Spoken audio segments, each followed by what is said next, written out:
La lectura, un plaer, un esforç, un moment d'abstracció, un hàbit que s'ha de fomentar, una passió que s'encomana, un divertiment. Penseu, quins llibres us han marcat? Segur que teniu els vostres. Hi ha llibres tan bons. Coincidirem tots que una societat que llegeix és una societat més crítica, més oberta i més lliure.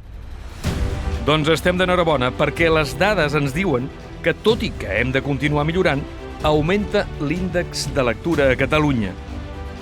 El Sant Jordi 2023, sense anar més lluny, passarà a la història com un dels millors pel que fa a la participació. Certàmens com el Còmic Barcelona ja són cita ineludible pels amants de les historietes il·lustrades, amb una darrera edició amb més de 110.000 visitants.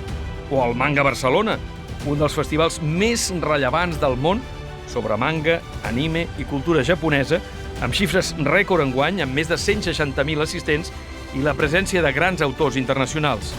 El Fòrum Edita, organitzat pel Gremi d'Editors, constitueix una interessant plataforma on experts locals i internacionals debaten anualment els principals reptes a què s'enfronta el sector editorial.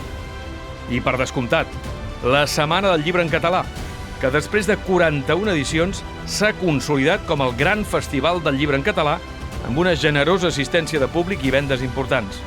I continuem treballant en la internacionalització del sector del llibre.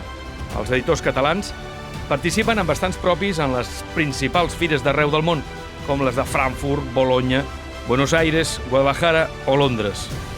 Són dades molt positives que, en definitiva, denoten l'interès que generen a casa nostra els llibres. Benvinguts i benvingudes a la 38a nit de l'edició, la gran gala anual del món del llibre a Catalunya. Amb tots vosaltres, la conductora de l'acte, la periodista Cristina Riba.